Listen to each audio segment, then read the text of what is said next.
Professor Napoli, two professors in the history department, but you might not know Joshua M. Spanton, who is a Brooklyn College alumnus.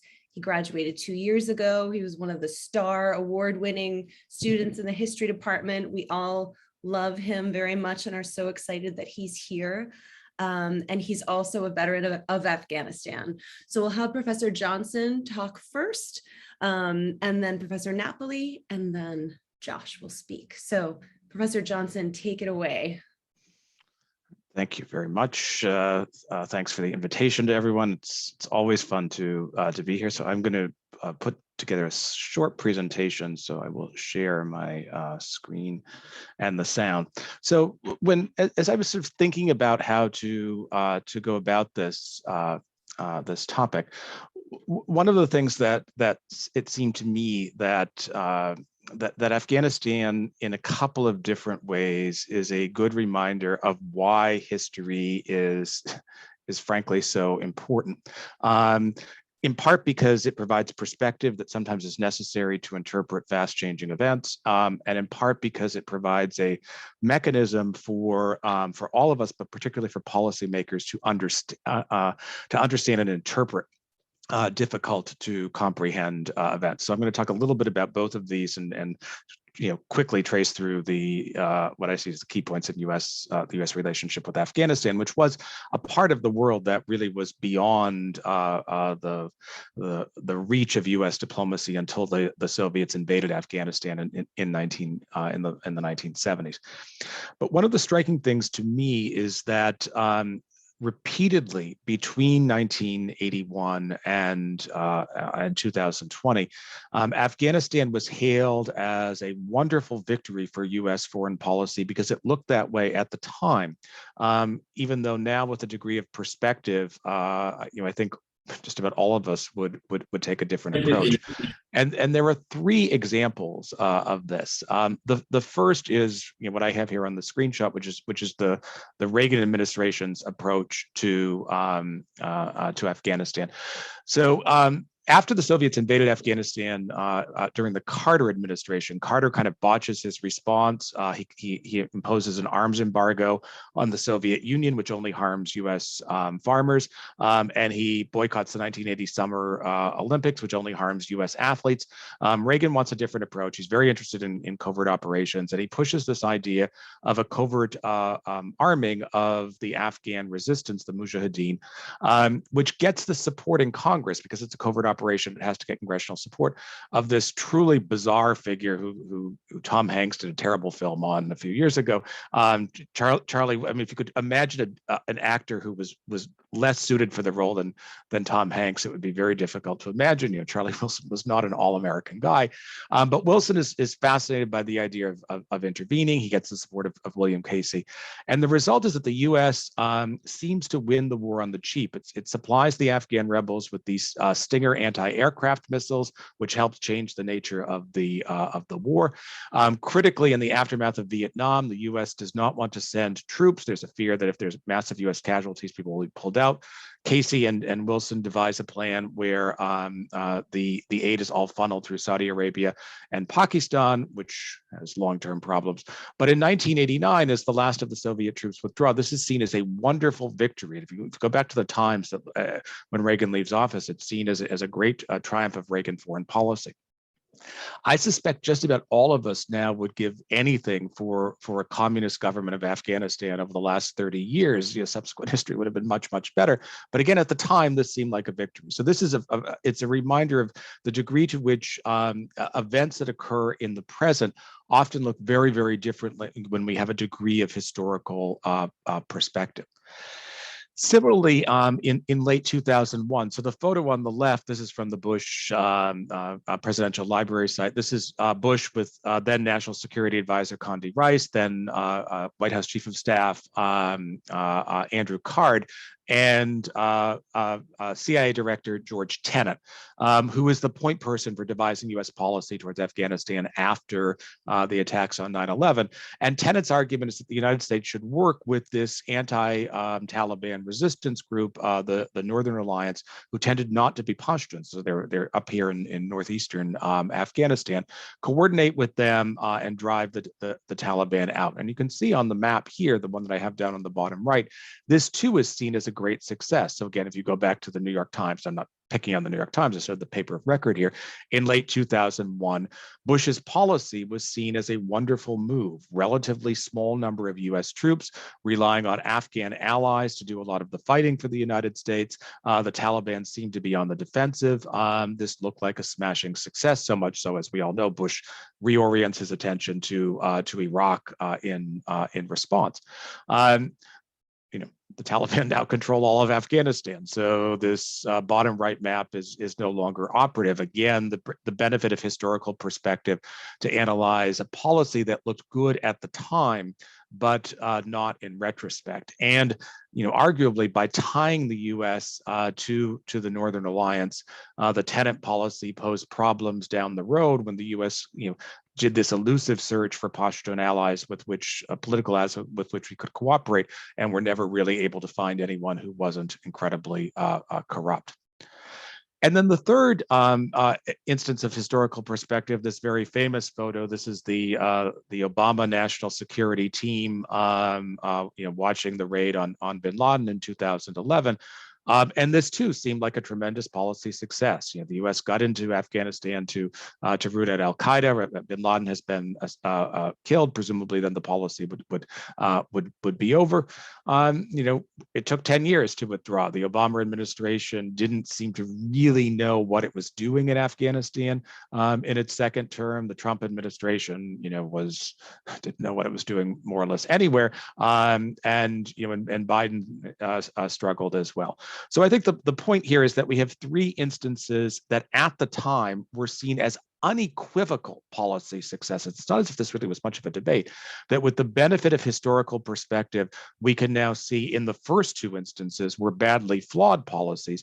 And in the third instance, of course, the killing of bin Laden was a success, but that the follow-up was poorly conceived by Obama. So that's one way I think that history helps us. The second way I think that history can help us is a reminder that most high-ranking policymakers are not expert about every part of the world. Indeed, they're not expert about just about any part of the world. And so they have a tendency to see historical, contemporary events through a historical lens. And there are, I think, a couple ways where this has been floated by the Biden administration, and then one historical perspective that I might want to offer at the end. So the first is the Saigon framework. So this is Secretary of State Blinken being pressed by this a couple of months ago by John Karl on ABC's This Week. And again, this is being done in a very deliberate way. It's being done in an orderly way, and it's being done with American forces there to make sure we can do it in a safe way. Respectfully, not much about what we're seeing seems too orderly or standard operating procedure. I just last month, President Biden said that under no circumstance, and that was his word, those were his words, under no circumstance would the U.S. personnel, embassy personnel, be airlifted out of Kabul in a replay of the scenes that we saw in Saigon in 1975. So isn't that exactly what we're seeing now? I mean, even the images are evocative of what happened in Vietnam. Let's take a step back. This is manifestly not Saigon. The fact of the matter is this: we went to Afghanistan 20 years ago with one mission in mind, and that was to deal with the people who attacked us on 9/11. And that mission has been successful. To a certain extent, I think Blinken is correct here. This Vietnam analogy seems to trivialize the role of Vietnam in American politics. I mean, Vietnam is a dominant issue in the 68 and 72 presidential campaigns, a major issue in 1964. One of the great flaws, it seems to me, about U.S. policy towards Afghanistan is that we sent troops there and basically the media ignored it for quite a decade. So I think Blinken is correct that the Saigon analogy doesn't really work. Then there's the preferred analogy of the Biden administration, which is that we should compare this to the Berlin airlift, which presumes a degree of historical ignorance on the part of the American public, which sadly is often there. But this is from what was purportedly a straight news article in the New York Times when Biden offered this, saying that the Berlin airlift, which is a tremendous both propaganda and policy victory in the Cold War, is an appropriate model for a kind of chaotic and poorly planned evacuation from Afghanistan. Neither of these, I think, particularly work as historical analogies, but again, they've been out there floating around because people are searching for ways to understand. So I thought I'd conclude by offering a third possible historical analogy for understanding these events, and that is the aftermath of the second U.S. invasion of Iraq. This is Donald Rumsfeld and Paul Bremer, people who are very, very different, obviously, than the Biden national security team. But there is, I think, one area where they're quite similar. In the aftermath of the Iraq War, there was a policy assumption from above, basically from Cheney, but also from Bush. And that assumption was that the US would be welcomed as liberators by a country that was eager to democratize, which was not a crazy assumption, but it was an accepted truth. And as a result, all of the Bush administration's contingency planning was based on that assumption. They basically contingency planned for the best case scenario and never planned for the worst. And we all know what happened as a result. And I think, we'll know more, obviously, years from now when the documents come out, or months from now when Bob Woodward publishes his latest book on the episode, that I think we saw a similar thing in Afghanistan, which was that there was a policy directive from above, which was directed by Biden, that the war had to end by September 11th. Again, why they thought September 11th would be a good commemorative date is just beyond me. And that as a result, events in Afghanistan had to be interpreted through this lens of stability. And so they planned on a relatively stable withdrawal in which the Taliban would not be in Kabul before the final withdrawal occurred. We all know what happened. The alternative is that they actually planned and somehow just botched everything entirely. And I don't think that was that was the rationale. We can hope that what we see in the aftermath of Afghanistan won't be quite like this, but it's a reminder, I think, that the tendency to use historical analogy by policymakers can be a flawed one. My late co-advisor, a man named Ernest May, published a book called Lessons of the Past, and the subtitle was The Uses and Misuses of History by Policymakers. And I think what we've seen, not just in Afghanistan, but in the Middle East more generally over the last 20 years, is a misuse of history by policymakers, often leading to quite problematic results. And that's all that I have. Thank you, Professor Johnson. If you have questions for Professor Johnson, you can feel free to pop them into the chat if you don't want to forget, but we're going to move right on to Professor Napoli. Go ahead. Thank you, guys. Can you see my screen with its shooting the American war in Afghanistan? I'm going to do a screen share of a whole bunch of slides, and then I have a short piece of YouTube to share with you, so it'll require me to stop the share and restart it, just the way often happens. So a little bit of background in historiography. This is the second time in the last year the history department has taken up the question of using visual images in historical interpretation. There's a lot written on the history of photography, the history of journalism, the history of conflict photography in particular. Historians of American conflicts have not typically turned to photography, however, as a principal primary source, in the same way that we use soldiers' letters and diaries and oral histories. I'd like to talk about two forms of photography about Afghanistan and how we might employ photographic evidence as we think about the competing narratives of what went wrong in Afghanistan. The first of the two forms I want to talk about is traditional photojournalism, especially but not exclusively shot in the last days at the Kabul airport. The second is photo books, which are things produced by documentary photographers that contain various arguments. And the overarching argument I want to make with you here is that images can be read or understood to contain information about matters of interpretation that are of interest to historians of American conflict. I personally, I'm going to be candid here and say I'm groping toward an understanding of the matter of what went wrong. And also at the same time about the value of images in tracing history. This is new territory for me. I'm an oral historian by trade. So I want to say that my thoughts here are offered in a tentative fashion. The slide on the screen right now is about a show that of photographs concerning Afghanistan that's up right now at a place called the Bronx Documentary Center. And in some sense, this presentation is a response to what's going on at BDC. The show at BDC is curated by a guy named Michael Camber, himself a photojournalist in Iraq and Afghanistan. And it's a visual history of the war in Afghanistan, photographs by standout photographers that are arranged chronologically in time and accompanied by a timeline, I should say, and a slideshow.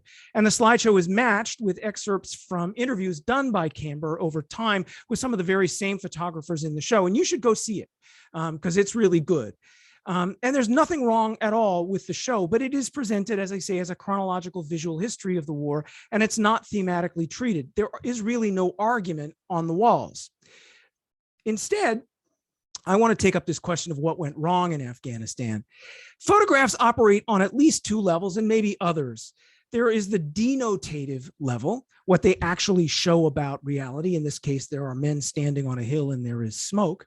And there is the connotative level, on which an image can be understood to mean something metaphorical or even symbolic. As the government in Afghanistan crumbled, almost immediately, we started to have images that were employed to offer explanations about what went wrong. This image was published in the Wall Street Journal by Ivan. I'm going to mispronounce the name. It's Sekret. I thought I had it before we sat down. Ivan Serekatev, I think. What we have in the image is Afghans in traditional clothing and ancient-looking weapons who seem to be standing by while Afghanistan burns. And that's what I think we see that the Wall Street Journal is offering here. Now, Americans have always understood the symbolic power of war photography. The photograph on the left is the 369th Infantry Division marching up Fifth Avenue after their return to the United States after World War I. The men are in rigid formation in lockstep. Their African-American troops in this photograph appear to be outstanding examples of American military professionalism. The photograph on the right, everybody recognizes as by Joe Rosenthal of the raising of the flag over Iwo Jima in 1945. It's an image of American heroism, and both are used to summon feelings of American nationalism. Photographs, though, do more than that. They also create collective memory. By that, I mean the idea that somehow images help us understand more than what's actually in the picture itself. Here we have the photo on the left is by Mark Ribaude, capturing much of what we imagine to be true about the anti-war protests of the 1960s. We have a young woman with a flower confronting armed soldiers outside the Pentagon in 1967. And that seems to encapsulate the anti-war movement in and of itself. The photograph on the right is by Larry Burroughs. It shows Marine Gunnery Sergeant Jeremiah Purdy, the African-American man, reaching out toward an injured white comrade, to the best of my knowledge, never identified, in a gesture of battlefield racial reconciliation. These images were important, I think, during the war. Here too is probably the single most important image coming out of the photojournalism in Vietnam. A picture shot by Eddie Adams in Saigon in 1968, showing South Vietnamese Brigadier General Nguyen Ngoc Loan shooting a Viet Cong prisoner, a captured man with his arms tied behind his back. Published in the New York Times on February 1st, 1968, in the middle of the Battle of Tet. It really came to stand for the brutality of the war. Here we seem to see a South Vietnamese shooting an unarmed, handcuffed man, an atrocity. Right? The story behind the picture is much more complex than that. The next thing I want to go to is this one, and this has already been referenced a couple of times. This is the defining image of the American withdrawal from the war in Vietnam. It does not show a helicopter on the roof of the American embassy. Those pictures we don't have those pictures. They don't exist. This is the Pittman Apartments, an apartment building down the block. Nevertheless, it symbolizes a great deal about that retreat. What we see is panicked South Vietnamese civilians trying to get on board a single American helicopter, either blocked or helped by what appears to be an American. And there's obviously not enough room for everyone. And this encapsulates the terrible last days in Saigon in 1975. And photojournalists would be trying to find a parallel image for the final departure from Afghanistan. As was true in Vietnam, the wars in Iraq and Afghanistan are defined by images. Everybody recognizes the image on top. That's from the Abu Ghraib torture photographs. And the second one on the bottom, we probably don't recognize, but it's also a terrible, terrible image. It's two people falling from the sky over Afghanistan as they tried to essentially ride the landing gear of a Globemaster Air Force aircraft. These are not the only powerful, significant, symbolically meaningful pictures. We see a lot, and this is kind of where, and for you, there's a lot of pictures here. This is a photograph by Jim Heilbrook of the New York Times, taken in May 2021. I find this picture pretty evocative. I'm going to try and make it a little bit bigger so that you can read the writing on the wall. I want to be like you. It's taken at the Bagram Air Force Base, a modern American base with airport-style chairs, what appears to be a backpack on a chair. And we see illustrations, drawings by children sent to soldiers serving in Afghanistan. That's what the picture denotes. On a metaphorical level or connotative level, it seems to suggest that Afghan itself wants to be like you. The distance, the framing, the lighting of the picture suggests to me that the photographer saw the irony in the phrase, "I want to be like you." And many other images by this photographer about Afghanistan are about this idea of Afghanistan as the graveyard of empires. I would say that the argument implicit in the image is that Afghanistan never wanted to be like us at all. We simply imagined that they did, and we built a reality, an airport, one of the symbols of modernity, in order to accommodate our fantasy of what Afghanistan was. There are lots of pictures like this. I'm going to make this smaller again so that it fits. I apologize for having to go back and forth like this. Americans never understood Afghanistan like the Taliban did. This is a photograph by Wakil Kossar of Agence France Presse. It shows two probably young girls walking down the road, framed on either side by a cemetery. It seems to suggest a profoundly non-American experience of both youth and death. Young women are isolated on this roadway. The graves are marked by fences to keep out intruders or animals. And in combination, what I'm suggesting, these images and others offer one theme of the historiography that I think will probably emerge about Afghanistan is our cultural ignorance of the place, our inability or unwillingness to understand Afghanistan, their people, and their priorities. There are other arguments, I think, in the images. One is about a corrupt, incompetent Afghan military. President Biden actually made this argument explicit on August 16th. He said at a 4 o'clock address, "We gave them every chance to determine their own future." He said of his fallen allies, what we could not provide them was the will to fight for that future. This, like Professor Johnson has indicated, runs counter to the facts.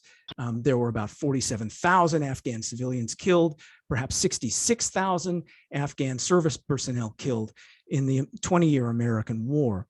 I have a clip from this movie, Camp Victory, Afghanistan, that I'd like to share if there's time. Professor Mancia, may I? Do you think there's time? Okay, I've got to stop the share and restart. You know how this works. So hang tight. Start the share again. Going here, sharing the sound. I'll hope for thumbs up if you can hear. Follow proper schedule. They see they're not doing it. I'm the mentor for the core community. But like that.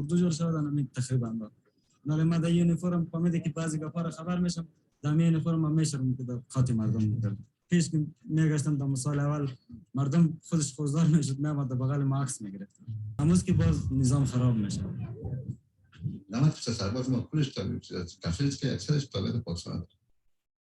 To stop the share and restart my share. Forgive me for this. Here we go. I think this is going to be a theme we see again and again and again, and I expect that clips from that particular movie will show up again and again in documentaries about the war in Afghanistan. So this is one particular theme that I think we'll see. There are others. One that seemed to show up a lot in images around the moment of collapse in Afghanistan was the power of armed Islam. Victor Blue took the shot in the first Friday prayers after the Taliban took control. What we see here is a man essentially leading the group before prayers take place, holding a weapon. We saw lots of pictures like this in the immediate aftermath. Here's another one by Victor Blue. What looks like a prayer mat and some kind of automatic weapon. Another one by Jim Heilbrook doing very much the same thing. Americans, it seems to me, American historians are going to have to think hard about the role of religion in this war and the American incapacity for understanding its significance for the Afghan people. I think the photographs will make that clear, it seems to me. Another major theme will be the misuse of American firepower. There's an article that I would strongly urge you to read called "The Other Afghan Women" by Anan Gopal, published on September 6th in the New Yorker. This photograph from that article is evocative in my mind of what happened here. What we see are women in the countryside moving away from an America with a camera who is shooting at them. This is not accidental as a pairing of an article and a photograph. I'm going to drop the link to the article in the chat. It's a painful article about the way in a particular valley, whole groups of people were turned against the American presence by accidental killings of civilians repeatedly. We saw that painfully as Americans withdrew.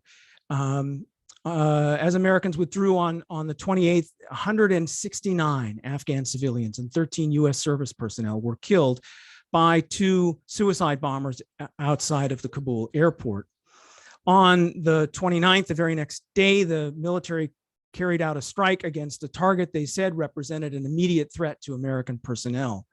10 people were killed, including 7 children. A few days later, Marine General Frank McKenzie, head of Central Command, called the strike a tragic mistake. And after weeks of denials, it was announced that innocent civilians indeed had been killed in the attack. Jim Heilbrook took this photograph immediately in the aftermath.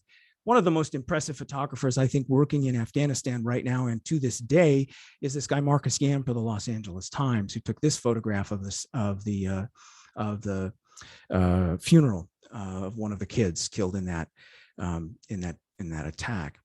There are lots of other themes, and I'm very concerned that I'm going to run myself out of time. I want to take at least 1 or 2 more if I can. We had this kind of counterinsurgency idea of winning hearts and minds. There were lots of pictures that showed how this was probably not working. This is right outside the Kabul airport. You can see essentially the United States has fortified itself against the very city of Kabul in this image. And there are a number of images like this from Jim Heilbrook and others. There are a limited number of people who were taking pictures at that time. Here's a US soldier on the top of barricades and concrete. And here's another image indicating the kind of despair that was experienced. 2 more along this line.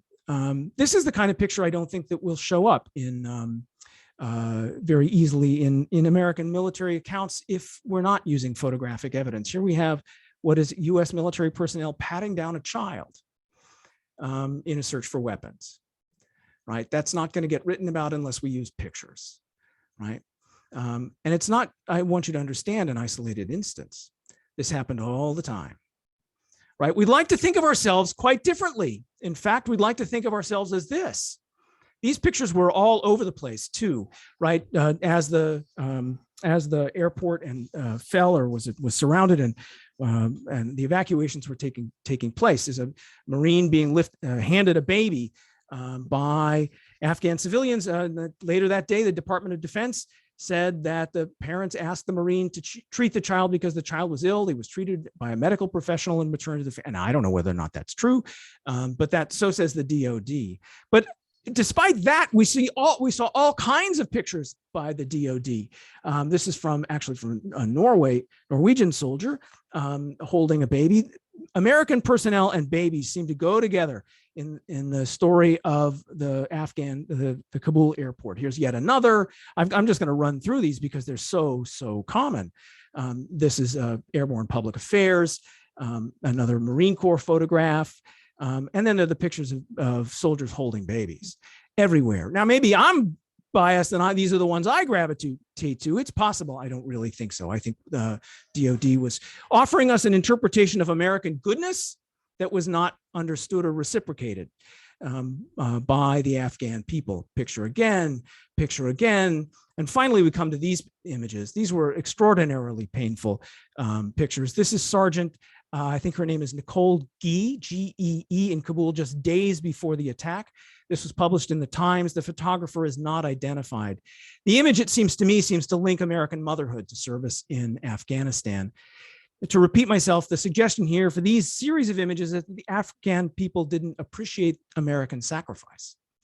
In addition, we're going to see, and here's Sergeant G as an escort, actually taking people to one of the Globe Masters. I'll stop soon. We're going to hear lots about Taliban brutality. This is another image by Victor Blue. Wazir Nazari shot in the face by Taliban, destroying both of her eyes.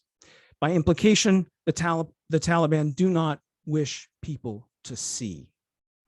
Surely this interpretation will be something we will be reading in the future. Just a few photographs from the end of the siege at the airport. As I suggested, photojournalists were looking for a counterpart image. There were lots of pictures like this. This is Walid Sabawoon of one of the Globe Masters taking off. The Globe Master became the great symbol, I think, of that evacuation. This picture made the rounds of social media. The stated capacity of a Globe Master is 640 people. By the time this Globe Master landed, the number estimated on board was 800. The joke made on the defense Twitter was, what is the capacity of a Globe Master? It's one more. We can always take one more. The defining image for me of the collapse will probably be this one. This is the one I think you're going to see in textbooks. Do I need to make that a little bigger for you? I see that Professor Mancy is straining a little bit to see it. This is Major General Curtis Donahue, the very last American soldier on the ground at the airport in Kabul. He is framed in night vision goggles. It kind of looks like a video game, a little bit. It's clandestine. He's literally turning his back. And in some ways, this picture epitomizes what happened, right? It's a personal picture. It individualized that American experience. He looks like a wearied, tired American soldier, literally giving up and walking out. I think that's the right place for me to start. I won't talk about photo books. I have much to say about them, but that's a lot from me, and I thank you for your time. Thank you, Professor Napoli. All right, Josh, you have the floor. Hello. So any of the professors, feel free to interrupt if you have a question. Help me along a little bit. I didn't prepare anything formal like the professors did here, so this is kind of impromptu, and I kind of wanted to see what everybody said. And I know there's a particular story that Professor Napoli wanted me to share, but a little bit about myself. I'm Joshua Spanton. I graduated from Brooklyn College in 2019 with a bachelor's degree in history and education. The education degree was focused on social studies, and I'm also a Afghanistan combat veteran. I joined in 2010, and I left active duty in 2015. I did 2 tours in Afghanistan. I did my first tour in 2012 for 9 months, and then I did a second tour in 2014 for 6 months. My first tour I did, I was 11 Bravo infantry the entire time that I was in, and I served with the 4th Infantry Division, also known as the Ivies. They're located in Fort Carson, Colorado. I was with also another name for it is 212 Infantry. I mean, there's so many things were talked about. It's like impossible. Are we going to 4 o'clock with this? Is that where we're? Yeah. As long as you need, Josh. We want to listen. There's so many things that everybody talked about to touch on. It would be impossible to touch on everything, but a lot of what I'll talk about here is going to be my perspective as a combat veteran. It's not really going to be so much, I'll share my viewpoints of when I was actually experiencing what I was experiencing in Afghanistan, but how I've transformed since I left Afghanistan and went through my 4 years of college. I've developed a lot of pretty strong opinions on the war and all that, but I didn't have these viewpoints prior to college. So a lot of what I'll talk about will be my perspective. And in my perspective, it does not at all encompass all combat veterans. Combat veterans or veterans in general are just as diverse as our country itself. I mean, there's just so many different types of people from so many different walks of life, whether it's your ethnic background, your socioeconomic background, ethnicity, religion. And so I don't represent all combat veterans. There's some things that I'll talk about that I think a lot of us share, particularly combat veterans when we're overseas. But combat veterans also, their viewpoints change over time. From when we first join to while they're actually experiencing what they're experiencing overseas, and then whatever happens to them after they leave active duty, if they do leave active duty. So I guess I'll talk about, I joined the Army, and I did not join. I was pretty, I was against the Iraq war when I joined the military, and I wasn't really sure that we should be in Afghanistan when I joined the military. I think I justified it more because of 9/11. It made more sense. Al Qaeda was there, Osama bin Laden, etc. But to say that I joined to fight for freedom or anything of that nature would be ridiculous. I was more kind of looking for an adventure and seeing how I could improve my life, economically. Maybe I'll get some free school out of it, and maybe I'll learn some life skills along the way. So I was kind of stuck. I joined when I was 22. I turned 23 in basic training, and I just wanted to see where this would take me. So I never joined I joined the infantry because I figured if I was going to join the military, I just wanted to get the full experience, which I certainly got my fair share of that. So I joined the infantry, and again, I did not, I didn't have this naive view that I was going to fight for freedom or anything like that. And then I got stationed over at Fort Carson, and I ended up getting there after basic training in 2011. I trained as a machine gunner for my first tour, and I was set to deploy in February of 2012. And then we deployed to Kunar province, Afghanistan. In 2012, I was stationed on Fob Fortress. That's going to be the northeastern part of Afghanistan. When I got there, I guess, as a young guy, I had this, I was excited. It was like an adrenaline rush going there, and I really didn't know what to expect. I just knew it would be different and adventurous, and I don't know. I didn't know what to expect. But when I got there, it was quite a cultural shock. I remember landing on my first combat outpost. It was called Fob Fortress, but it was more of a combat outpost. It was just me and my company, chosen company, and I remember the helicopter landing on the landing pad. And it's just small little combat outpost in the middle of nowhere. There's mountains surrounding all around us, and I remember thinking, like, what the heck did I get myself into? And immediately getting off the chopper, we were getting mortar fire on our combat outpost. So as soon as I got off this chopper, we were getting hit with mortar fire, which is basically giant grenades that the Taliban would lob from the other side of the mountain onto our base.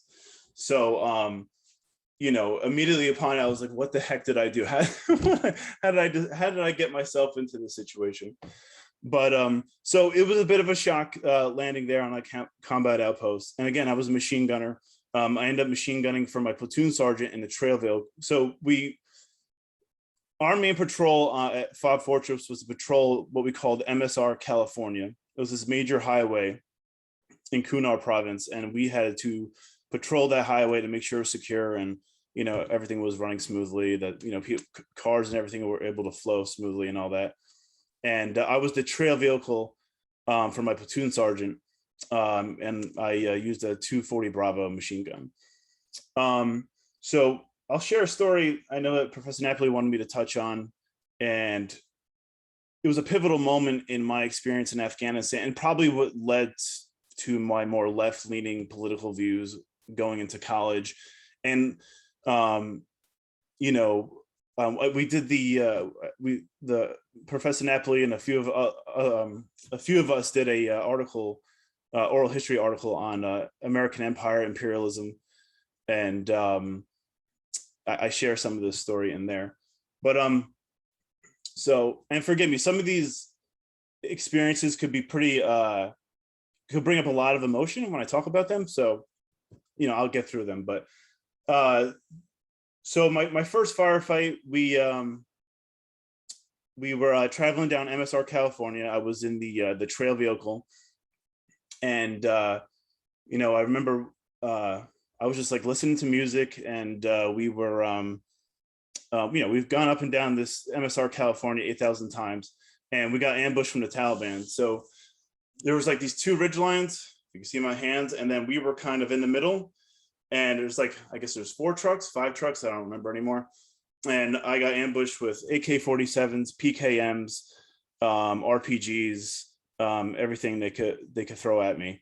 And what was particularly scary about that first firefight is it was really hard to see where they were shooting from, because they have the high ground and we're kind of like in this little fishbowl, while they're up on the high ground shooting at us, almost shooting down directly into our gun hatches or whatever. And, that was my first firefight. And I remember thinking like, wow, I definitely don't want to die for this. Because at that moment, everything kind of came together for me. Like, why am I here? What am I doing here? Why are these people shooting at me? Why am I shooting? I shot back at them. That particular day, I was just shooting up the ridgeline, hoping somebody would get killed. But because it was really hard to spot people that day. But yeah, I mean, all these big questions. So we get ambushed, and I am in the gunner's hatch, so I don't end up dismounting from the vehicles, because the gunner in the gunner's hatch has to stay with the vehicle. So the rest of my guys dismount and they assault the mountaintop where all these Taliban guys were. Long story short, this is like an 8-hour conflict. My guys in my platoon assaulted the mountaintop. Between my guys and the air support, we killed like 10 to 15 different Taliban guys. And again, this was over an 8-hour period. And while my guys were assaulting the mountaintop and I was pulling security in my gunner's hatch, is when all these questions started to come up for me. And, it really made put into perspective, like, I don't want to die here, because I really didn't believe we were fighting for freedom or any kind of worthy cause. In fact, at that point, I was definitely sure we should not be there. And, when I did I did interviews in my senior year of college with Professor Napoli in oral history and theory class. And when I was interviewing World War II veterans, it became very clear to me the difference in the experience when the World War II veterans really thought they were fighting for freedom. They were fighting for the free world.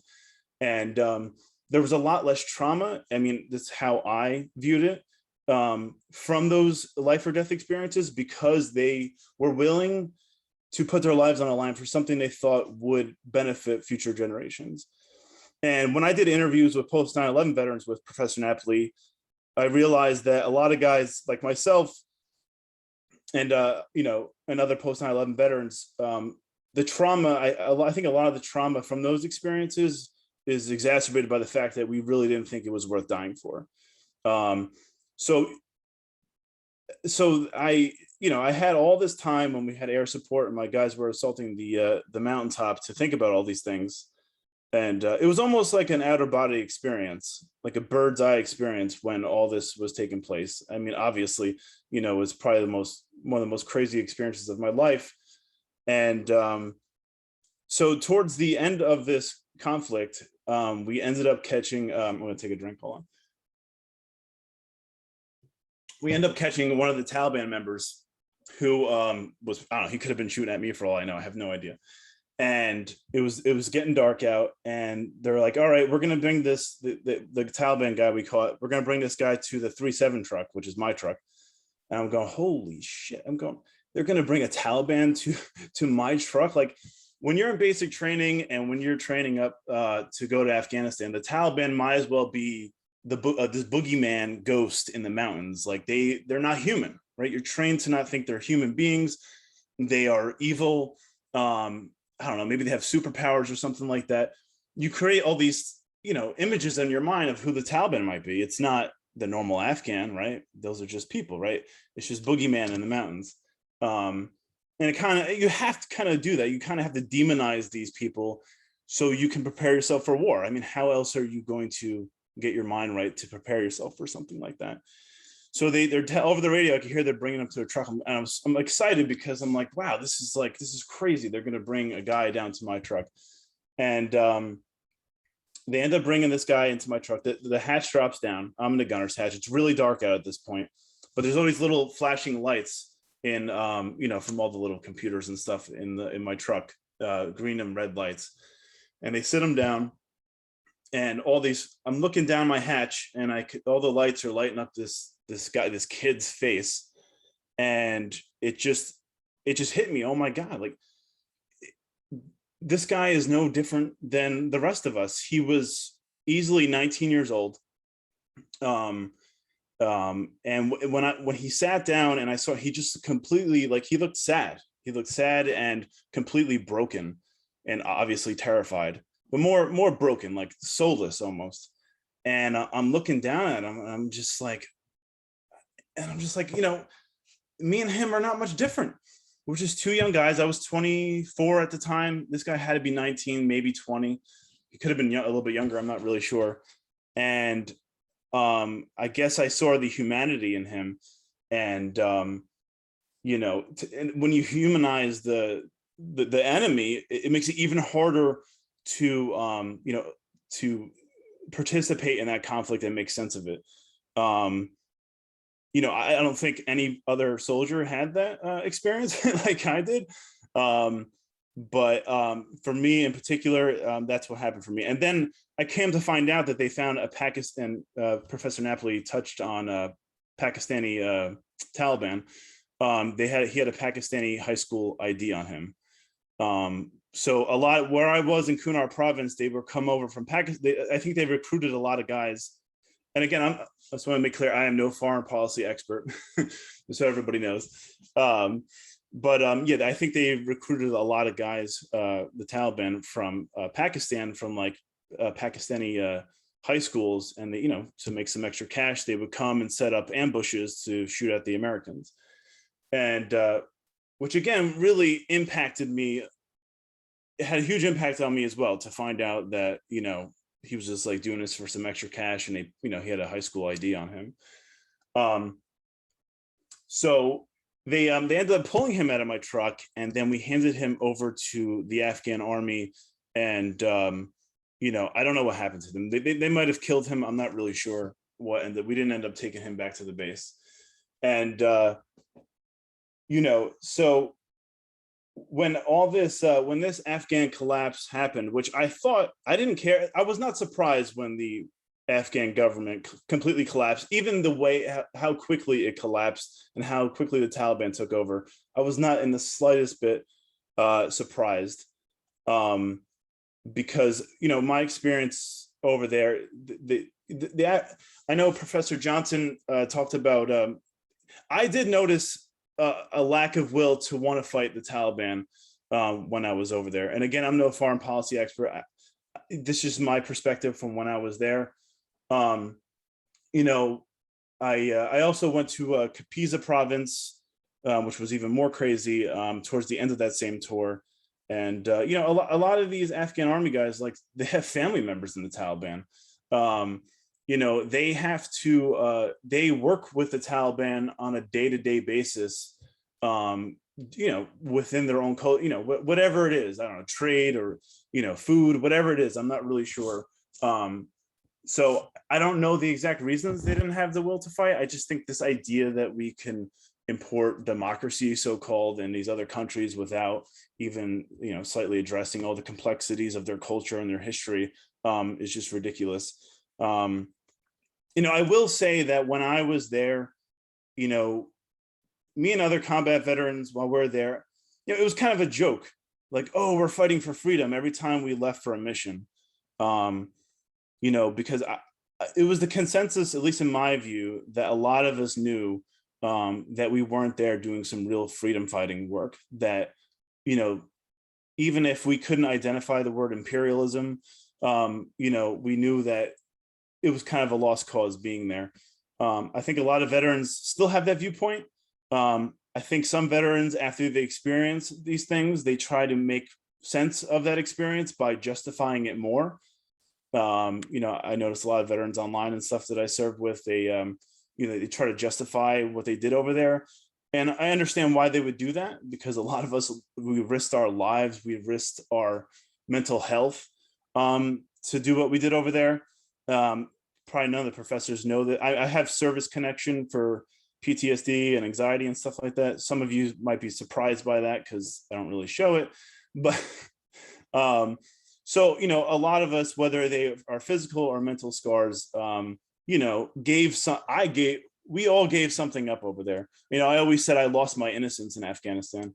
You know, there's an innocence that, and a joyfulness that I had prior to going there that I still struggle to get back ever since I went there. There's so many things to talk about. I don't know. Let's see. I wrote down some stuff.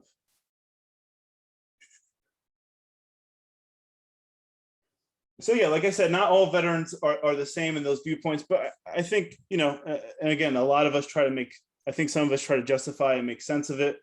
And what was the other thing I wanted to say?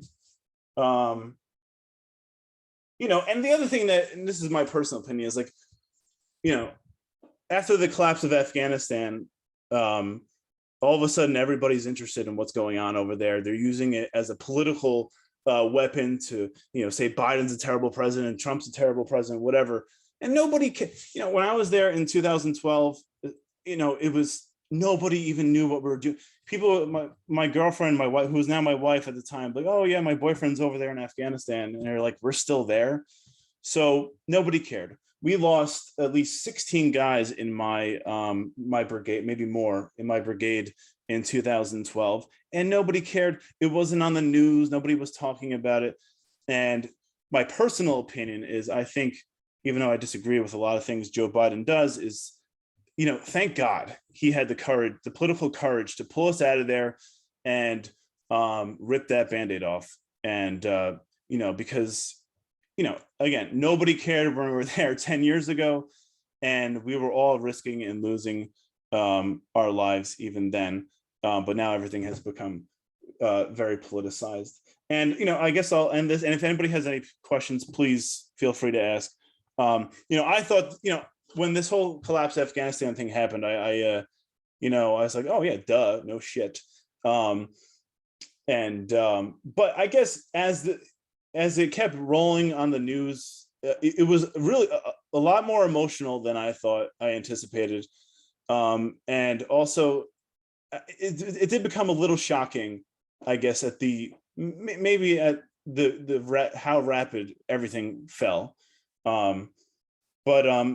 And like I said, when I was over there, we all knew that the Afghan army was never prepared to fight the Taliban toe to toe. I don't know why that is. Maybe it's the will, maybe it's the lack of resources.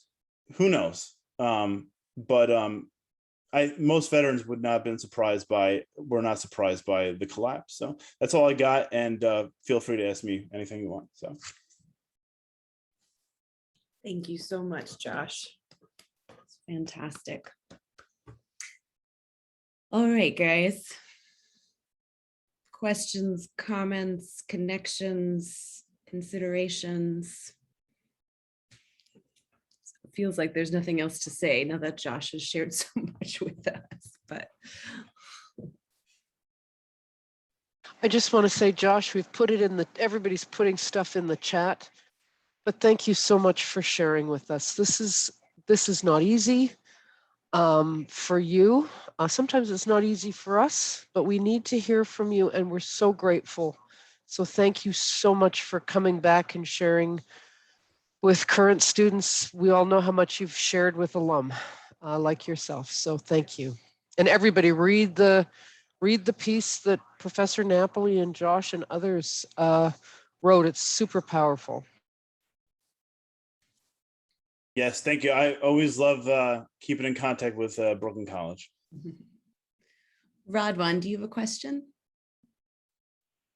Yeah, so it's nice to meet you, Josh. I wanted to say, I hope it doesn't sound like insensitive or weird, this question, but like when you think back to your time in Afghanistan, do you ever look back with a feeling like shoulda, woulda, coulda, or like if I were back then now, would it, like, how do you think, like how drastic was you in Afghanistan then in 2012 and 2013 compared to you today?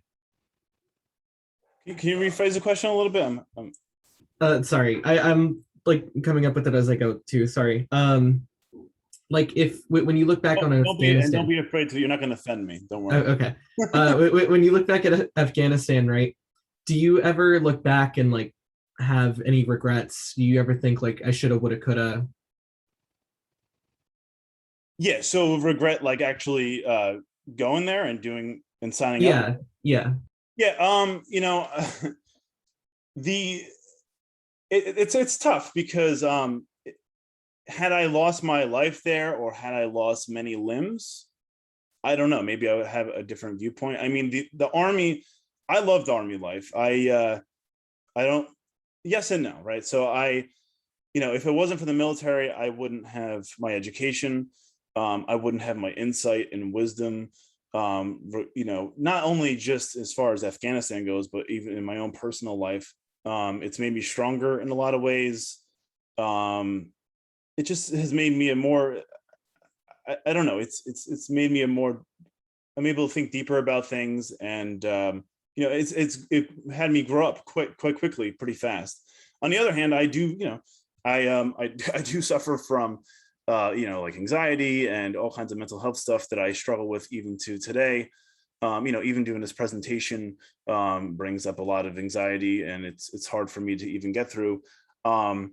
So, and like I said, like when, I lost a lot of, I lost my innocence over there. There's a lot of things I liked about myself that I lost over there.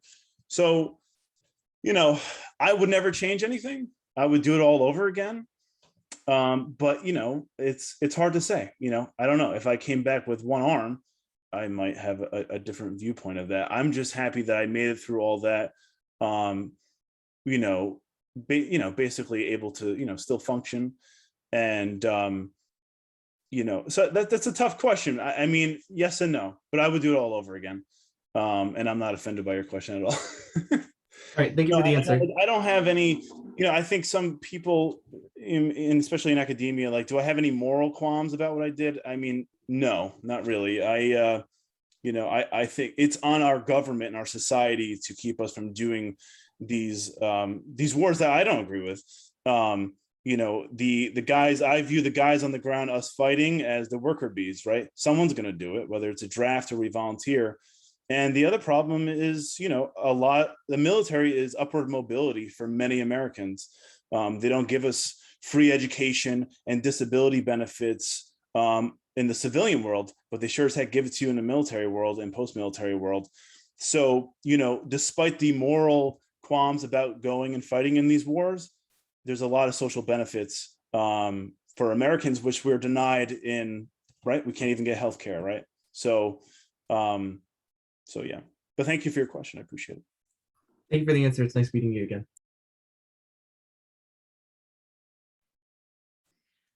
Kwame has a question in the chat. Kwame, do you want to ask your question? And are you asking Josh? Or are you talking to Professor Johnson, to the whole panel? Yeah, I'm gonna try answer this question to the whole panel. What do you make of the peace deal between the Trump administration and the Taliban in Doha 2020? I'll let Professor Johnson do that one. You know, my sense is that historians, when they look at let's set aside Trump's domestic policy, when they look at Trump's foreign policy, it will be an extremely difficult history to write, because the policy-making structure in that administration was so incredibly erratic. And, you know, based on what we now know about the Doha deal, this was sort of it was a typical Trump thing, that, you know, Trump wanted a withdrawal not because he knew anything. I mean, I doubt very much that Trump could have identified Afghanistan on a map, but because he sensed, you know, he did have, there was a political instinct, I think, with Trump. He sensed that it would be politically beneficial for him to be able to run for re-election in 2020 by promising to bring the war to a close. And I think that largely got superseded by the virus. I mean, you know, we all lived through the 2020 campaign. Think back to that campaign and ask yourself how much Afghanistan was discussed at any point in that campaign. You know, it was an insignificant issue. But I suspect his motive was purely domestic, political, and nothing more. And the result was this, you know, this very odd deal where, you know, he seems to have presumed the good faith of the Taliban leadership when he had no reason to do so, and he just sort of left his successor to deal with the mess that would follow. I'll touch on that a little bit.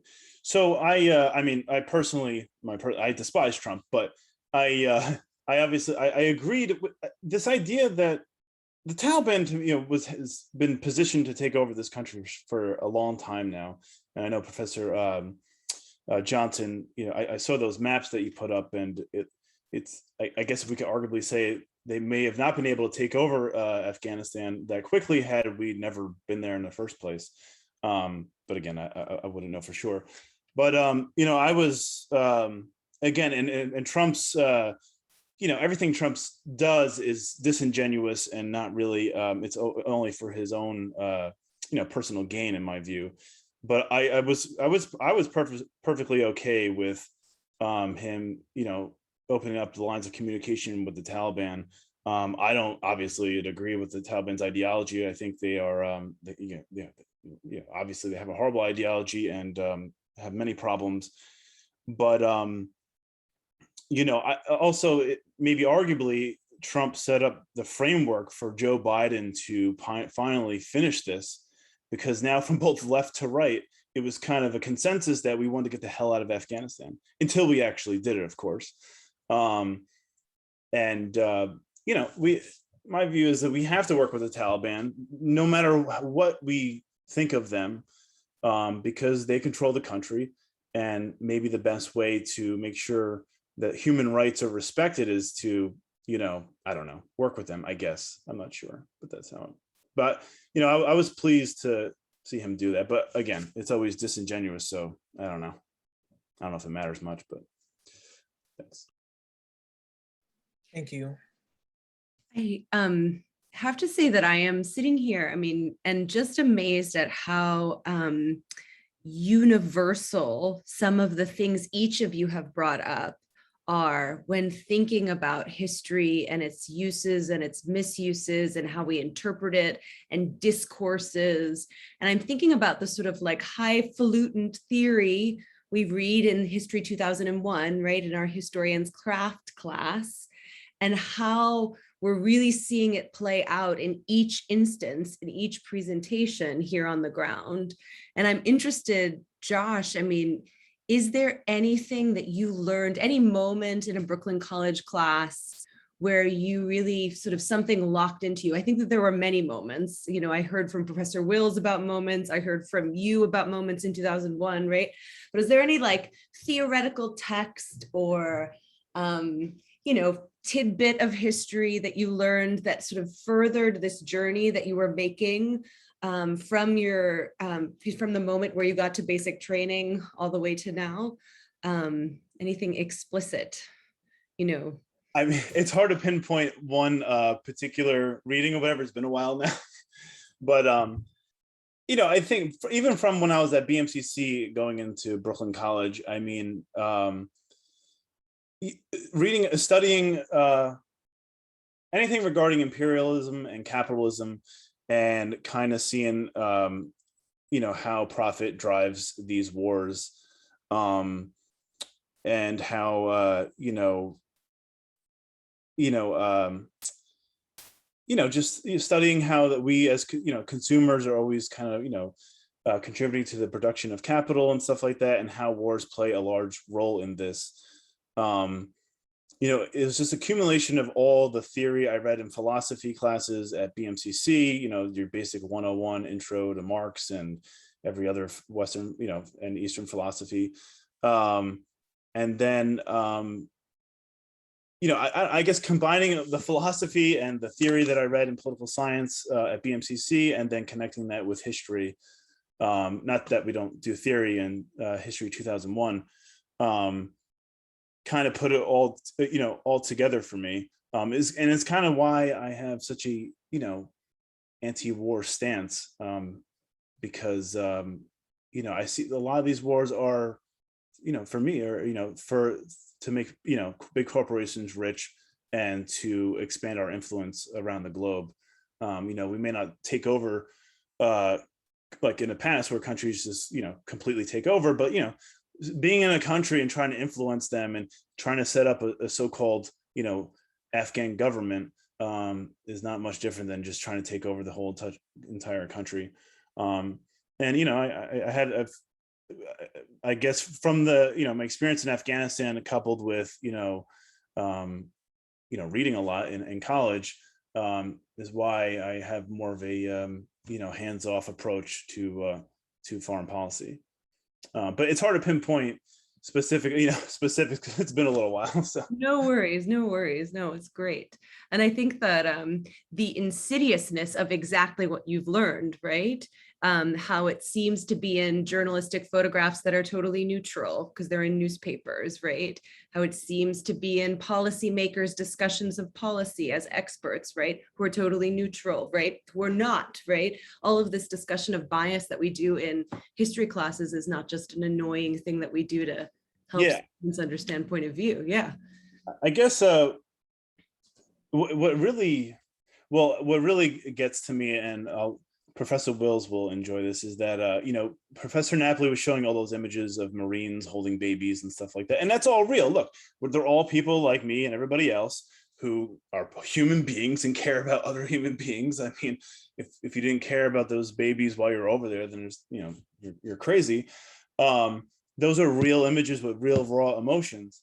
However, it's used in the mainstream media. And what I mean by mainstream is all media outlets, as a propaganda tool that, oh, look, we're a kind, giving nation. We're loving, right? We're here to save these poor little babies. And and I cannot help but think about the class with Professor Wills about the history of surveillance, because surveillance is right. CNN, Fox News, they have all these cameras, they have all these images, and we're seeing everything through the capitalist corporate lens. That gaze, that Western gaze into the Eastern world, that these are backwards, savage people, and we are the the good, I don't know, Christian parents who are going to take care of these poor third world medieval people. I even reject and this if anyone wants to take a great class, History of Surveillance with Professor Wills, that really opened up my mind to, the surveillance is not about just, the CIA and the NSA and all that. It's also how our media projects things onto our screens. who is telling the story, what journalist is writing the story, what their background is, etc. But yeah, it just drives me crazy that you know, and then and Professor, this is now helping my memory a little bit. Professor Mancia's classes, when we would read those old texts, you know, from, I think we were doing, what was it, modern Europe or something like that, and we would read texts about Western Europe's view of Africa and how they would call them savages and like how they walked around with no clothes and stuff like that. And you know, I reject this idea that, you know, Afghanistan is a backwards medieval place. You know, it's just different than ours. They're at a different point in their history, and maybe they don't want all the modernity that we have over here in the Western world. I'm not saying that the Western world doesn't have good ideas and good things. There's plenty of things that other countries can learn from us, but this idea that they have nothing to offer us is absolutely absurd. And maybe the simpleness of their lives is something to be looked into, because we see everything over here is, you know, cell phones, you know, Skype, you know, technology, cars is all as progress, when maybe that's not always the case. And we talked about progress, the idea of progress a lot in I think it was History 2001, maybe, I don't remember, and how that could be used as a tool of oppression when describing other countries and stuff like that. So thank you for helping me with my memory. Look at all that learning. It's buried deep underneath all in there somewhere. Yeah, exactly. I also put this in the chat, but this is really important, especially for people who are currently in classes. You know, just think about the wisdom that Josh brought to all our course conversations and the wisdom you bring from your experiences, which is why it's so important that you participate in all our classes, because you have important things to share. Josh, you know, every day was kind of an adventure in any class I had with Josh, because he would bring these insights and encourage other students with different insights from different experiences. And that's what makes the learning project for all of us so beautiful, particularly at Brooklyn College. Right on, right on. Well, thank you all so much for being here today. Josh, I'm going to say that my dad went to New Utrecht High School in Brooklyn, and his favorite social studies teacher was a vet who did knuckle push-ups in the schoolyard while they were doing recess or whatever. And he thought that he was the wisest man that he knew until he got to Hunter College. So whenever your kiddos are ready for you to leave the home post and go out into the classroom, I think so many people are going to be appreciative to have your experience in your brain teaching them history. Oh, thank you. Okay. Well, Thanks. I just want to thank everybody for having me. I love Brooklyn College. I love everybody in the history department. And when you guys are in person, I'm definitely going to come by and say hello. And I encourage any students to always stay in contact with your university and your professors. Even after you graduate, you won't regret it. It's good for them and it's good for you. So thanks, guys, for a really nice Friday afternoon well spent. Thank you, Professor Napoli and Professor Johnson. Thank you all. Have a good weekend. Josh, email me.